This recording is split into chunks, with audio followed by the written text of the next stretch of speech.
అక్క ఎలా చూస్తారు ప్రస్తుతం తెలంగాణలో డెవలప్మెంట్ ఎలా జరుగుతుందంటే ఏం చెప్తారు? తెలంగాణలో గవర్నమెంట్ ఇప్పుడున్న గవర్నమెంట్ తోటి ఏ డెవలప్మెంట్ అయితే లేదు. ఎందుకు అక్క? అసలు మనకి నార్మల్ చిన్నగా ట్రాఫిక్ నుంచి చూసుకున్నా లేకపోతే ఏమైనా క్రైమ్ అయినా ఏ చూసుకున్నా కూడా చిన్న చిన్న స్ట్రీట్లలో కూడా చూసుకుంటే కూడా ఇప్పుడున్న గవర్నమెంట్ తోటి చాలా ఎక్కువైపోయాయి. అసలు చిన్న చిన్న క్రైమ్స్ అయినా లేకపోతే ట్రాఫిక్ చాలా ఇబ్బందులు అవుతున్నాయి. లాస్ట్ 10 years ఎంత ప్రశాంతంగా ఉండే అంటే అసలు ఏమన్నా అవుతుందా, మనం ఎక్కడున్నాము, ఎంత ప్రశాంతంగా ఉంది అన్న టైప్లో ఉండే మన ఇది.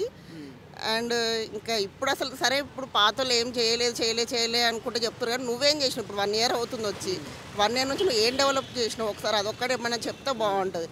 ఇప్పుడు వాళ్ళు ఇది తప్పు చేసిరు, వాళ్ళు ఇదేదో కుంభకోణం చేసిరు అంటావు, ఏదో ఒకటి అంటావు. నువ్వు చీరలు రాష్ట్రం మంచిగా కేసీఆర్ ప్రభుత్వం ఉన్నప్పుడు బతుకమ్మ చీరలు ఇస్తూ ఉంటాయి, మంచిగా ఇస్తుండే. ఇప్పుడు నువ్వు ఒక్కసారి ఇచ్చినావు, ఉన్నాయి కూడా తీసేసి ఆ మూలకు పెట్టేసినావు. ఇంకా అసలు ఏ రకంగా చూసుకున్నా, చిన్నవి చూసుకున్నా పెద్దవి చూసుకున్నా కూడా నీ సైడ్ నుంచి అయితే ఈ గవర్నమెంట్ ఈ 1 year నుంచి అయితే ఏం డెవలప్మెంట్ అయితే అసలు లేనే లేదు. ఇంకా ప్రాబ్లమ్సే అవుతున్నాయి, క్రైమ్సే అవుతున్నాయి, ఇవన్నీ ప్రాబ్లమ్స్ తప్ప ఇంకేం లేదు. ప్రధానంగా మనం హైదరాబాద్ గురించి మాట్లాడితే తెలంగాణ రాష్ట్ర రాజధానిలో ఐటీ అనేది పెద్ద ఎత్తున డెవలప్మెంట్ అయింది. హైదరాబాద్లో ప్రస్తుతం వేరే కంపెనీస్ అంటే కంపెనీలో వస్తే ఇన్వెస్ట్ చేస్తున్నాయా, లేకుంటే ఇప్పుడున్న కాంగ్రెస్ పార్టీ ఏదైతే అప్పులపాలైంది అంటుంది కదా, వచ్చే పరిస్థితులు కనిపిస్తున్నాయంటారా? అసలు ఇప్పుడు ఎక్కడ వస్తున్నాయి? లాస్ట్ కేటీఆర్ గారు తీసుకొచ్చిన ఒకటైతే ఏదైతే సైన్ కూడా అది కూడా పోగొట్టి కరెక్ట్ వీళ్ళు వచ్చే టైంకి అది కూడా పోగొట్టారు తప్ప కొత్త ఏది రాలేదు, వస్తలేవు. అసలు ఐటీ ఫీల్డ్ అంటే హైదరాబాద్ అంటే ఎంత మంచిగా వచ్చి అందరూ ఉంటుండే, మనకు హైదరాబాద్ డెవలప్మెంట్ ఉంటుండే.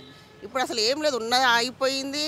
వేరే అన్ని తీసేస్తున్నావు, ఉన్న ఇల్లు తీసేస్తున్నావు, హైడ్రా అంటున్నావు, ఇంకేవో చెప్తున్నావు, అన్నీ అంటే తీసేయడం తప్ప ఏదంటే ఏం లేదు. హైడ్రా వచ్చిన కొత్తలో అమ్మ వాటర్ వస్తున్నాయి అది ఇదని జస్ట్ ఏదో మీ వాళ్ళు అట్లా పెట్టుకున్నారు, కానీ ఎక్కడ వస్తున్నాయి ఒకసారి చూపిస్తావా?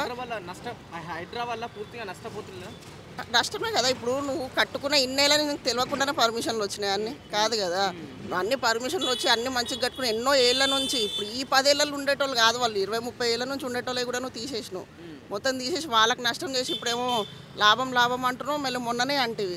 ఇప్పుడు నా హైదరాబాద్లో ఎక్కువ వాటర్ ఇది వచ్చినా, ఎక్కువ రెయిన్ ఇది వచ్చినా కూడా మళ్ళీ మాదేం కాదు, మేమేం చేయలేం దానికి అని చెప్పి ఒక స్టేట్మెంట్ ఇచ్చినాం. మళ్ళీ ఇంకెక్కడ నీకు మంచిగా అవుతున్నట్టు? డెవలప్మెంట్ అసలు ఏం కాలేదు సంవత్సర కాలంలో తెలంగాణలో, అసలు ఏం కాలేదేమో. అయితే చూపించమని ఒక్కసారి ఇది అయింది ఇది చేసినామని చూపించమని. ఎక్కడంటే ఎక్కడ అసలు కాలేదు. 6 గ్యారెంటీలు అదేదో ఫ్రీ బస్ అన్నారు, ఆ ఫ్రీ బస్ ఎవరు అడగని కూడా అడగలేదు. ఏదో టైం పాస్ తిరిగినట్టు కానీ కొన్ని రోజులు తిరిగిరు అయిపోయింది, దానివల్ల ఆటో వాళ్ళకి ప్రాబ్లం అవుతుంది. ఇంకా అసలు ఫ్రీ బస్ అడిగిందే లేదు.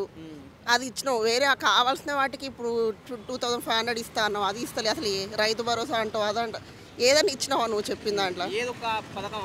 ఏది చేయలేదు.